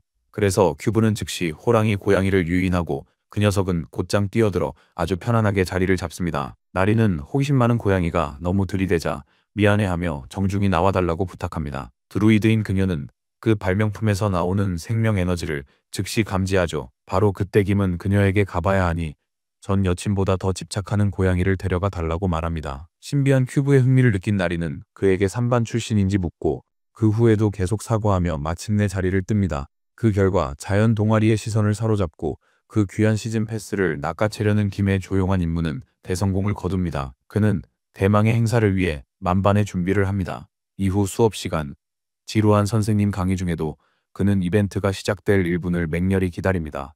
수업이 끝나고 학생들이 긴장을 풀고 잡담을 나누기 시작할 때 갑자기 짙은 붉은 기운이 밝게 빛나더니 어디선가 맥동하는 구체가 나타납니다. 의문의 구체에서 번개가 터져나와 모든 학생을 내리칩니다. 하지만 그들의 공포는 순식간에 사라져서 처음에는 아무 일도 없었던 것처럼 여겨집니다. 하지만 서로의 이마에 숫자가 찍힌 것을 본 우리의 주인공은 이것이 벤 웨이브라고 알려진 불시 검사임을 즉시 알아차립니다. 화려한 공상 과학 마법으로 학생들의 인베토리 내 부적절한 장난감이나 불법 물품을 감지해 봉인합니다. 우리 주인공은 소름 끼치는 비명소리에 진정으로 깜짝 놀라지만 예인과 현우는 아무 일도 없었다는 듯이 미동도 없이 서 있습니다. 그는 인베토리 확인하며 당황한 한심한 녀석에게 침착하게 다가가 동아리 회장이 오늘 검사일이라 말 안 해줬냐고 묻습니다. 그래도 그 남학생은 불법적인 물건은 없다고 외칩니다. 하지만 그가 가진 건 어떤 남자라도 들키고 싶지 않은 물건들이죠. 주인공은 슬쩍 도움을 제안하지만 김이 뭘 할 수 있을지는 의심스럽습니다. 하지만 김이 물건을 돌려받자 그는 자신을 구해달라며 뭐든지 하겠다고 맹세하죠. 그 말을 들은 주인공은 그에게 빚을 졌음을 차분히 알리고 남학생은 망설임 없이 인정합니다. 김이 금지된 물건들을 큐브에 넣으라 하자 남학생은 안전한지 의심스럽게 묻습니다. 수상한 두 남자처럼 테이블 밑에 숨어 주인공은 그에게 선택하라고 합니다. 발소리가 가까워지는 것을 듣고 그는 당황해서 말없이 모든 밀수품을 생명의 큐브 안에 쏟아붓습니다. 그때 천이가 갑자기 나타나 더러운 악당들에게 모두 그 자리에 멈추라고 소리칩니다. 그녀는 테이블 밑에 숨은 소년들을 발견하고 뭘 숨기려 하냐고 다그치죠. 하지만 주인공은 태연히 일어나 남자들끼리 얘기 중이었을 뿐이니 상관 말라고 답합니다. 이마에 숫자가 적힌 남자가 나서서 전혀 수상한 짓이 아니었다고 주장합니다. 천이는 그의 주머니 속 수상한 물건을 다 꺼내라 합니다. 김에게도 구슬은 거짓말을 안 하니 숨기는 걸 꺼내라 하죠. 구슬이 무반응하자 그녀는 믿을 수 없어 충격에 빠집니다. 어안이 벙벙해진 그녀가 쳐다보는 동안 김은 금요일에 맞춰 생명 큐브를 손에 넣은 것에 꽤 만족하며 자리를 뜹니다. 벤 웨이브를 피할 유일한 아이템의 유용성을 보여주는 건 그에게 막강한 협상력을 줄 겁니다. 수업 후 그는 아까 그 남자와 함께 복도를 걷습니다. 남자는 나쁜 물건이 발각되면 살아남지 못했을 거라며 계속 감사함을 표합니다. 김은 짓궂게 웃으며 공짜가 아니라고 슬쩍 상기시킨다. 소녀는 동아리 회장에게 물건을 되찾으라고 말합니다. 남자는 그녀가 전부터 자기를 보고 싶어 했다고 불안하게 고백하죠. 사실 도둑길드는 드래곤 슬레이어 아카데미 내 모든 불법 물품 유통을 담당하고 있습니다. 문 앞에서 주인공은 영문 모르는 남자가 회장에게 인사하다가 쉬는 날 일하게 만들었다며 발로 차이는 것을 봅니다. 자신의 귀한 자유를 낭비했다며 그 불쌍한 남자를 구타합니다. 그녀가 공격하는 걸 보던 김은 자신이 여기 있음을 알리며 인사를 건넵니다. 여성은 즉시 진정하며 자신을 도둑 길드 회장 구정이라 소개합니다. 그녀는 바로 비즈니스 모드로 돌입, 벤 웨이브 시스템을 완전히 피한다는 아이템을 보여달라 요구합니다. 생명 큐브를 본 그녀는 소문과 똑같아 믿을 수 없었습니다. 심지어 당장 훔치고 싶을 만큼 흥분된다고 인정합니다. 하지만 주인공은 마법공학 아이템은 도난 방지 기능이 있어 바로 잡힐 거라고 상기시키자 그녀는 마법공학이란 사실에 놀라죠. 그 말을 들은 그녀는 과했던 흥분이 가라앉아 뒤로 기대앉아 주인공이 원하는 바를 묻습니다. 그러면서 길드가 거의 파산 상태라 해줄 수 있는 게 많지 않다고 설명합니다. 하지만 그는 길드가 실제로 할 수 없는 건 요구하지 않을 거라고 안심시키고는 은밀한 사업 논의를 위해 임시 지하 보관실까지 직접 안내해달라고 정중히 요청합니다. 그 순간 그녀의 기분은 상하고 눈을 가늘게 뜨며 진심으로 그러는지 묻습니다. 왜냐하면 임시 보관실은 벤 웨이브에 걸려 압수된 모든 밀수품들이 바로 버려지는 장소이기 때문입니다. 그녀는 보통 일주일 안에 상부에서 검열을 하고 그 후에는 아무도 모르는 곳으로 감쪽같이 사라진다고 설명합니다. 하지만 우리의 주인공은 회장이 곧 그곳으로 향할 것을 이미 안다고 차분하게 말합니다. 그녀는 그에게 징계위원회 앞잡이냐고 솔직히 묻습니다. 그는 어깨를 으쓱하며 그들과는 아무 관련이 없고 사실 사이가 꽤 안 좋다고 말합니다. 그 말을 들은 그녀는 아까 도와준 건 고맙지만 이번 부탁은 문제없이 해줄 수 있는 쉬운 일이 아니라고 말합니다. 바로 그때 그는 임시 보관실이 징계위원회 위원들에 의해 밤낮 감시되고 있고 침입도 어렵지만 일을 마친 후 빠져나오는 건 거의 불가능하다는 것을 이미 알고 있다고 말해 그녀를 놀라게 합니다. 그렇기에 그는 그녀에게 밖으로 나가는 것을 도와준다면 생명 큐브를 넘겨주겠다는 확실한 거래를 제시합니다. 회장은 잠시 멈춰서 그의 제안을 심각하게 고민합니다. 벤 웨이브도 탐지 못할 마법 큐브 안에 도둑 길드의 가장 귀중한 물건들을 숨기는 게 엄청 유용하다는 걸 깨달은 겁니다. 그녀가 고민하는 사이 그는 그녀와 눈을 마주치며 이 거래가 없던 일이 되기 전 마지막 기회를 줍니다. 비밀 작전이 펼쳐질 현장을 내려다보며 도둑들이 모여들었습니다. 섣부른 움직임 전 길드장 당규영은 예비 인원 점검으로 모두가 참석했는지 확인했습니다. 모두 있었지만 도둑들은 정체 모를 신참 때문에 혼란스러워했습니다. 규영은 길드원들에게 자세한 정보 없이 그 아이가 돕기 위해 왔다고만 말합니다. 선배 도둑들은 그 소년을 당연히 의심했죠. 이 일은 이미 충분히 위험한데 신입이 끼면 망칠 수도 있으니까요. 길드의 기술 담당인 다빈과 외부 지원팀으로부터 준비가 완료되었다는 확인이 들어옵니다. 길드장은 마지막 조언으로 기모에게 절대 눈에 띄지 말라고 경고합니다. 일단 들어가면 희귀 소형 아이템 확보가 최우선입니다. 다리에 그림자의 힘을 불어넣으며 도둑 길드가 돌진합니다. 이 기술은 사일런트 스텝이란 비랭크 이동기였죠. 생명 큐브 제작 후 기모는 스킬 슬롯에서 마법공학을 빼고 중요한 은신 스킬로 대체할 수 있게 되었죠. 길드원들의 기술 실행을 지켜보면 됐으니까요. 한편 입구를 지키던 경비원은 다가올 일에 전혀 대비하지 못했습니다. 갑자기 기이한 나비들이 주위를 날아다니는 것을 보았죠. 무언가 수상한 낌새를 눈치챘을 때 나비들은 이미 폭발하여 그림자 비행을 통해 구속물질로 변해버렸습니다. 심한 상처 없이 경비병을 제압하기에 완벽한 밧줄과 제갈이었다. 이 낡은 건물 3층에 압수된 보물들이 비밀리에 보관되어 있다. 당국이 이곳에 수많은 보안 마법을 설치한 건 당연했다. 상당수의 함정을 통과한 후 일행은 안에서 순찰 중인 경비원에게 발각되었다. 순찰병은 지팡이를 들려다 도둑 쌍둥이에게 바로 묶여 제압당했다. 이후 더 많은 경비와 마주쳤으나 일행은 불필요한 유혈 사태 없이 경비병들을 빠르고 효율적으로 처리했습니다. 결국 임시 보관실 앞 마지막 코너에 다다랐죠.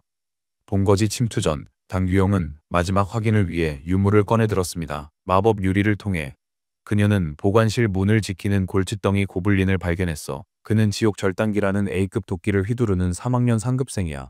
규영 같은 도둑에게는 최악의 상대지. 아무래도 오늘 밤은 기모가 일찍 나서서 도와줘야 할 것 같군. 그는 여두목에게 스킬의 그림자 꿈이 있는지 확인했다. 그 기술에 대해 아는 사람은 극소수뿐이지만 기모가 어떻게 알게 됐는지 설명할 시간은 없었지. 확답을 받은 후 그는 그녀를 살짝 건드려 증폭을 사용해서 C급 그림자 꿈을 A급으로 끌어올렸어. 시간이 없으니 놀라워할 틈도 없었지. 규용은 그림자 꿈을 써서 평생보다 더 많은 나비를 소환했어. 보라색 나비떼는 곧 도끼 든 놈에게 몰려들었다. 그 녀석은 덩치에 걸맞게 거대한 무기를 휘두르며 하찮은 벌레들을 베어버리려고 했어. 물론 전혀 먹히지 않았지만 나비 한 마리가 폭발 범위 안으로 들어서자마자 연쇄 반응이 시작되었어. 도끼를 든 거구는 일격에 쓰러졌고 마치 날개 달린 고치가 터져나오는 듯 했지. A급 스킬은 그 이름값을 톡톡히 해냈어. 규용은 임무 후 신입생들에게 이 미친 짓을 따지겠다고 다짐했다. 마지막 방어선이 무력화되자 도둑들은 보물을 마음껏 누렸어. 그들이 보물을 찾는 동안 기모는 개인적인 쇼핑을 좀 했지. 아카데미 금지 품목은 대개 위험한 부작용을 지닌 아이템을 제한해. 몸이나 마음에 해를 끼치는 것이라면 금지될 거야. 오늘 밤 기모는 마비를 일으키는 쇼크스토처럼 원소 페널티가 있는 금지 물품을 노린다. 그의 S급 원소 저항이라면 이 아이템들은 단점이 거의 없죠. 몇 분간 샅샅이 뒤진 끝에 그는 마침내 전리품의 만족감을 느꼈어. 시간이 남아 스킬북을 훑어보는 것도 좋겠군. 원소 페널티가 심한 스킬일수록 강력한 법이니까. 스킬북 더미를 뒤지던 중 마침내 그의 시선을 사로잡는 엄청난 열기를 뿜어내는 그을린 책을 발견했어. 기모는 전투 스킬이 부족한 편이라 불타는 주먹이 그려진 이 마도서는 그야말로 선물이었다. 팀이 전리품을 챙길 때 불청객이 들이닥쳤다. 드래곤 슬레이어 아카데미 학생회장 송춘기와 2학년 징계위원회 위원 곽선재가 나타나 상황을 복잡하게 만들었다. 당규영은 동요하지 않았다. 그녀는 무엇보다 짜증이 났다. 작전을 수행하기에 좋지 않은 밤을 고른 것 같았다. 학생회장은 그들의 말을 들을 생각 없이 완전한 항복과 징계실로의 평화로운 이송을 요구했다. 작전이 길어질수록 도둑들은 더 불리해질 거다. 규영은 비상대책을 사용해 동료들에게 흩어져서 탈출하라고 소리쳤다. 그녀는 땅에 무언가를 던져 몇 분간 아군을 숨길 그림자 안식처를 만들었고 그 정도면 공경에서 벗어나기 충분했다. 곽선재는 점술 수정을 꺼내 건물 내 도둑들을 재빨리 추적했어요. 보안팀 전체에 정보가 전달된 뒤 낡은 건물 탈출은 하드 모드가 됐다. 나가던 김호는 자신에게 굴러오는 큰 바위에 길이 막혔습니다. 다행히도 그는 그 돌덩이를 피할 반사신경이 충분했습니다. 곽선재는 모퉁이에서 조용히 걸어 나오며 기습을 피한 김호를 칭찬했습니다. 선재는 그의 실력을 익히 알고 있었죠. 그는 도둑 길드 단원을 거의 알지만 이 검은 머리 아이는 전혀 낯설었습니다. 아마 신입생이겠죠. 김호는 아무 말도 하지 않았습니다. 권력자 앞에서 목소리를 숨길 만큼 영리했고 곽선재는 그걸 존중했다. 말을 안 한다는 건 항복 의사가 없다는 뜻이었죠. 땅 곳곳에서 날카로운 돌창이 튀어나와 김호를 흔들려고 했습니다. 거리를 좁힌 뒤 그는 전기 벌새를 소환했습니다. 곽선재는 혀를 차며 나무 뿌리에 감싸인 돌 대포를 소환했다. 그는 도둑을 쓰러뜨리기 위해 포탄을 퍼부었지만 벌새는 우아하게 포탄의 바다를 표류할 뿐이었다. 이 범생이는 평생 이렇게 뛰어난 새 컨트롤을 본 적이 없었다. 미리 방어 마법을 쓰지 않았다면 그는 이미 끝났을 것이다. 정신 차리니 신입생 도둑은 사일런트 스텝으로 그를 스쳐 달아났다. 불행하게도 김호는 유일한 탈출로를 택할 수밖에 없었고 그 길은 더 많은 암석 대포로 만들어진 살인 함정으로 가득 차 있었다. 곽선재는 신입생에게 본보기를 보이려는 듯 다시 포격을 퍼부었습니다. 그의 공격을 받고 살아남은 이는 없었죠. 그가 결과를 확인하려던 순간 복도 주변 온도가 지옥처럼 치솟자 선재는 땀을 흘리기 시작했다. 그가 본 마지막은 지옥불처럼 타오르는 주먹을 쥔 도둑이었다. 금지된 기술이 실제로 펼쳐지는 것을 목격한 승재는 압박감을 느끼며 몸에 있는 모든 만화를 쏟아부어 견고한 삼중혈석 벽을 쌓았다. 김호의 불타는 주먹 앞에 그 화려한 방어 기술은 종이장 같았다. 그는 파괴적인 숙련도로 임페르노 피스트를 구사하여 벽을 뚫고 승재를 날려버렸다. 이번에는 운 좋게 성공했지만 금지된 기술을 제어하는 것은 생각보다 어려웠다. 특히 위력 수준을 관리하기가 힘들었다. 다행히 그 불쌍한 녀석이 심각한 부상을 입지 않도록 힘을 조절했다. 학교는 개입 않겠지만 에메랄드 마법탑과 징계위원회는 가만히 있지 않을 겁니다. 그 참견쟁이들이 김호의 정체를 밝히려 야근하겠지만 아무것도 못 찾을 거야. 갑자기 소란을 듣고 온 발소리가 천천히 다가왔다. 이제 김호가 이곳을 떠날 시간이다. 그가 전장을 빠져나가자 신입생 징계위원회 아이들이 도착한다. 다음 날 몇몇은 징계위원회 진실의 방으로 연행됐다. 뜨거운 의자에 앉은 당구영은 혼신의 연기로 결백을 주장했다. 구금되어 있던 그녀는 학생회장을 지치게 만들고 방을 떠났다. 징계위원회장 오세훈이 신문을 이어받아 부드러운 접근법을 취했습니다. 그는 차분히 임시보관소 물품대장을 구영에게 건넸고 그녀는 기뻐하며 페이지를 넘겼습니다. 김호의 도움에 속으로 감사했습니다. 페이지마다 작지만 값진 물건들이 동아리 차지가 됐습니다. 징계위원회장과 다른 모두가 범인을 알지만 물건을 빼돌린 방법도 모르고 구체적인 증거도 없습니다. 늘 그렇듯 구영은 혐의를 완강히 부인했습니다. 실질적 증거 없는 사건으로 그녀가 책임져도 효력 없죠. 현재 위원회장은 주범에게 약한 징계만 내릴 수 있다. 진실의 방을 나온 후 그녀는 징계위원들과 마주쳤다. 방 인원수를 세어보니 핵심 멤버 하나가 없는 듯 했다. 송춘희는 그녀의 뻔뻔한 태도에 짜증이 났다. 주모자가 모르는 척한다고 생각한 것이다. 춘희는 격분하여 도둑 중 한 명이 위험한 임페르노 피스트로 곽승재 선배를 양호실로 보냈다고 외쳤습니다. 구영은 그 여자의 말을 이해하지 못했지만 작전에 참여한 사람 중 금지 기술을 쓸 만큼 실력 있는 사람은 단 한 명뿐이라 짐작했어요. 신문 후 길드장은 동아리방으로 직행해 김호의 손을 확인했습니다. 놀랍게도 손은 화상 없이 멀쩡했습니다. 김호는 그 녀석을 입원시킨 게 자신임을 숨기지 않았다. 안경잡이 괴짜는 있고 이제 그들의 노동의 대가를 확인할 시간이다. 생명 큐브에 안전하게 보관된 수많은 보물을 보며 구영은 흥분해서 침을 흘렸다. 그녀는 이렇게 예쁜 색깔의 수프는 본 적이 없었다. 이 풍성한 수확으로 거래는 완수된 셈이다. 김호가 떠나려는 순간 구영은 그를 붙잡고 도둑 길드 가입을 정식으로 권유했다. 그녀는 신입을 잘 보살펴주겠다고 약속했다. 어젯밤 그녀는 그의 오만함과 탐욕을 보았고 이 소년이 완벽한 도둑의 화신이라 생각했다. 이는 모욕이 아닌 그녀의 극찬이었다. 하지만 김호는 영입 제안을 거절했다. 그는 그녀가 생명 큐브 때문에 자신을 원한다고 생각했고 이미 팔 계획이었다. 무엇보다 그는 특별 연습실 시즌 패스가 4장 정도 필요했다. 게다가 뱀 웨이브 면역은 보너스 기능일 뿐이다. 큐브의 진짜 강점은 핵심 능력에 있다. 그는 작은 부탁에 아이템 설명을 해주겠다고 했다.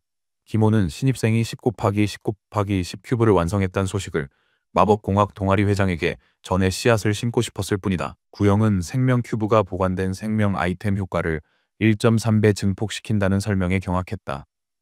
그렇게 사기적인 아이템은 일부 세력에게는 값에 상관없이 팔릴 것이었다. 떠나기 전 구영은 큐브를 제외하고서라도 자신의 제안을 고려해달라고 기모에게 간곡히 부탁했다. 그녀는 그가 가진 모든 가능성을 높이 평가했고 그는 생각해보겠다고 답했다.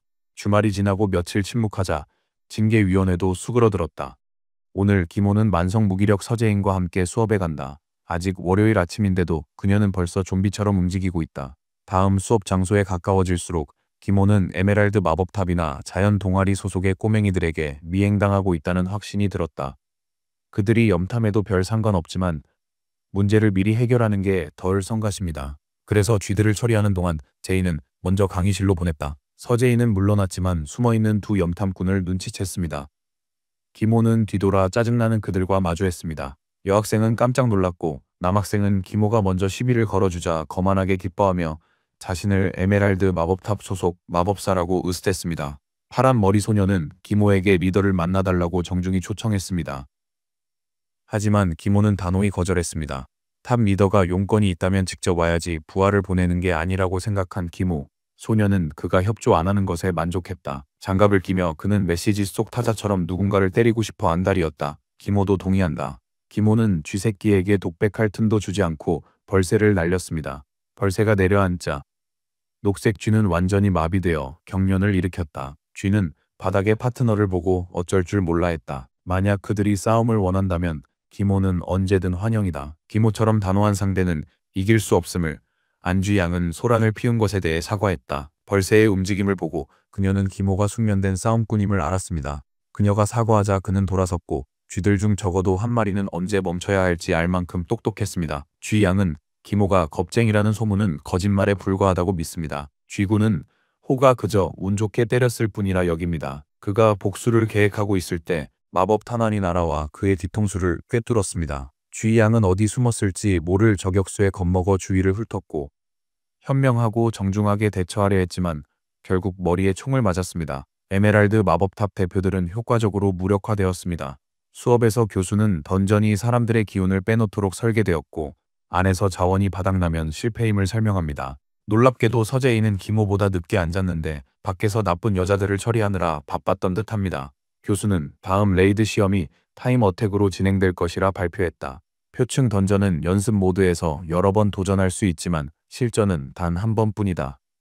타임 어택을 통과하려면 5분 안에 목표를 제압하고 토템을 파괴해야 한다. 학생들은 실전 레이드 전 효율적 경로를 연습해야 한다.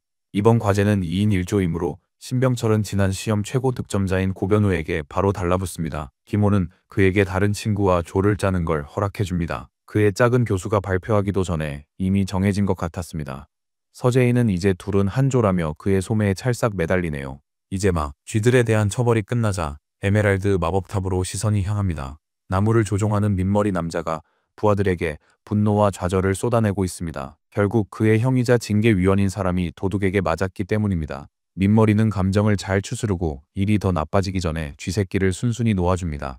나무로 된 왕좌에 앉아 민머리는 불길한 예감에 휩싸입니다. 에메랄드 마법탑 회장 목정화는 자연 동아리 회장 하수연의 조언에 따라 악명 높은 기모를 만나려고 합니다. 마법탑의 명성은 땅에 떨어졌습니다. 그 이상한 큐브를 손에 넣으면 명성을 회복할지도 모릅니다. 정화는 에메랄드 모욕 대가로 그걸 빼앗으려 합니다. 회장의 계획을 들은 쥐새끼 씨는 주제넘게 나서서 만회할 기회를 달라며 다시 투입해달라고 자원합니다. 첫 번째는 그저 부주의했다고 주장했죠. 정화는 만회의 기회를 주지만 실패 시 길드에서 추방될 겁니다. 그런 위험에도 쥐새끼 씨는 자신있게 임무를 수락했습니다.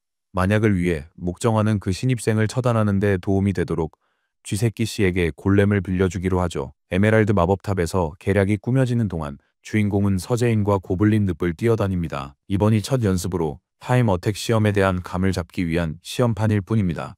솔로와 듀오 던전의 최고 보상을 위해 기모는 1분 안에 두 시험을 통과해야 합니다. 솔로 던전은 전력을 다하면 해결되지만 듀오 평가는 더 어려울 것입니다. 서재인에게 고블린 늪의 고정 패턴을 알려주면 빠르게 깨는 건 식은 죽 먹기죠. 하지만 치트키는 성장에 방해될 겁니다. 그녀의 로테이션과 루트 연습이 더 도움이 될 거예요. 몇 분간 달리고 싸운 끝에 두 사람은 마침내 늪 보스인 물에 잠긴 고블린 굴에 도착했습니다. 교전 전 기모는 파트너에게 회피 위주와 총 공격 중 어떤 전략을 택할지 물었고 보스 처치 시 팀은 120점 보너스를 얻습니다. 이런 맛있는 보상에 위험을 감수하지 않을 이유가 없죠. 기모는 벌새의 제어 능력을 이용해 제인의 공격을 지원할 최적의 위치를 잡았습니다. 불행히도 보스는 뻔한 공격을 맞을 만큼 멍청하진 않았죠. 하지만 홍수 고블린의 시선이 분산되자 제인은 소총으로 쉽게 공격할 수 있었습니다. 방아쇠를 당기자 고블린 뒤통수에 총알이 박혔다. 그녀의 마법 탄환은 위력이 부족해 보스를 한 방에 죽이지 못했다. 오히려 그를 더 적대적이고 난폭하게 만들었을 뿐이다. 칼을 휘두르며 고블린은 저격수에게 어그로를 돌렸다. 이런 근거리에서는 소총의 장점이 완전히 사라졌다. 서재인은 1초도 당황하지 않고 침착하게 조준하여 방아쇠를 당겼다. 자신감은 기모에 대한 신뢰, 늘 적절한 판단을 내리는 그에게서 나왔다. 자신에게 증폭을 사용하여 벌새의 등급이 일시적으로 E에서 C로 상승했습니다. 그 결과 벌새는 더욱 커지고 뚜렷해졌습니다. 전압은 더 높아지고 마비 효과는 훨씬 더 강력해졌다. 완전히 기절한 고블린을 눈앞에 두고 제인은 5m 거리에서 잔혹한 한 발을 겨눴다. 연습은 대성공이었다. 처치 점수, 남은 시간, 클리어 보너스를 합산해 649점을 획득했다. 첫 시도보다 기록을 크게 단축했고 아직 개선할 여지도 있습니다. 재도전 전 제인은 파트너에게 마법 사격 기술을 다시 보여달라 했습니다. 그녀와 시간을 보내며 기모는 이 소녀가 얼마나 승부욕이 강한지 깨달았습니다. 첫 조준에 고블린 보스가 쓰러지지 않아 짜증이 났습니다. 게임 특정 부분 연습을 위해 훈련센터로 가는 게 낫겠죠. 사격 훈련장에서 기모는 방출 스킬에 대한 광범위한 강의를 고안했고 현재 그의 파트너의 마나샷은 최고 수준입니다. 하지만 그녀는 그것들을 그저 도구로만 쓰고 있을 뿐 잠재력을 낭비하고 있어요. 쉬운 예를 들어 그는 마법 탄환을 만들어 손이 많아 총인 척 신용했습니다. 이것이 방출의 핵심 원리인데 완벽한 타이밍에 손가락을 튕겨 마나를 빠르게 방출하는 모습을 더 자세히 보여줄 수 있었습니다. 일반적인 마나샷과 비슷해 보이지만 아주 미세한 조정을 이해하면 기술과 위력이 극적으로 바뀔 수 있습니다. 서재인의 지시에 따라 기모의 손가락 총 시범을 따라해 보았습니다. 탄환을 앞으로 쏘려 하자 어이없게도 뒤로 발사됩니다. 사수치고는 이상하게 기본기가 전혀 없네요. 난이도를 조금 낮추기 위해 탄환 대신 마나샷을 쏘도록 변경했습니다. 서재인은 마나샷을 완벽하게 익히고 기모는 저녁 식사를 준비합니다. 그가 떠나려 하자 그녀는 음식값으로 쓸 블랙카드를 주었다. 저 물건 광택 좀 봐. 서재인은 부잣집 아가씨임에 틀림없어. 식당에 도착한 기모는 무제한의 자금 찬스를 이용해 이것저것 조금씩 다 시켰어. 그가 카운터에서 주문하는 동안 저편에 있던 그 검사 한소민이 그를 알아봤지. 송춘하가 고개를 돌려 쓰던 쇠포크를 부러뜨렸어. 마음을 가다듬자 며칠간 자신을 괴롭혔던 것을 확인할 완벽한 기회임을 깨달았지. 기모에게 달려가 잠깐 손 좀 볼 수 있냐고 물었어. 창고 사건 때 인페르노 피스트를 쓴 도둑이 아직 안 잡혔어. 도둑이 벌새 스킬 전문가이자 도둑길드와 연관이 있다는 말에 춘하가 얼마나 놀랐을까. 그녀는 그 조건에 완벽히 들어맞는 사람을 알고 있다. 손금 봐주는 척 이상한 부탁을 한 춘하는 기모 손에 화상 자국이 있는지 확인하고 싶었어. 그는 당황한 척하며 소녀의 순진한 장난에 어울려줬지. 그래서 그는 손을 들어 춘하가 마음껏 관찰하고 찔러보게 했어. 첫 번째 손이 깨끗하자 다른 손도 보여달라 요구했고 꼼꼼히 살폈지만 화상 자국은 없었지. 멍해져서 기모 손 놓는 것도 잊었어. 모든 걸 알아냈다고 생각했는데 말이야. 이제는 그녀가 당황해 어색한 상황을 피해 도망쳤어. 기모는 그녀를 놀릴 작정으로 손금으로 자신의 운세를 봐달라 했어. 더 정확히는 자신의 연애운이 궁금했어. 그녀는 노골적인 분노 유발에 짜증나 그에게 힘든 날이 올 거라 소리쳤습니다. 다른 위원들이 마무리할 때 이 고집센 소녀는 여전히 범인을 쫓고 있습니다. 다행히 기모는 이 상황에 잘 대처하여 의심을 피했습니다. 다음 날 기모, 제인, 디오는 여전히 빠르게 진행하는 연습에 매달리고 있습니다. 이번엔 큰 저격총 대신 권총 2자루를 골랐죠. 이 방법으로 그녀는 고블린에게 총을 난사할 수 있었죠. 잔챙이 처리 후 드디어 진짜 큰 무기를 꺼낼 때가 왔습니다. 늘 그렇듯 기모는 제인이 막대한 피해를 입히는 동안 벌새를 계속 날려 기절시키는 보조 역할을 맡았습니다. 이번 사격은 날카롭고 치명적이며 고블린 무기를 방해 없이 꿰뚫을 정도로 강력했습니다. 남은 시간 처치한 몬스터 수, 보스 제거, 클리어 보너스를 더해 두 사람은 728점을 획득했습니다. 깔끔한 전투 후 기모는 어제 배운 것을 전투 기술에 완벽하게 적용한 제인에게 아낌없는 칭찬을 건넸습니다. 기차에서 만난 뒤 처음으로 기모는 그녀의 미소를 봤습니다.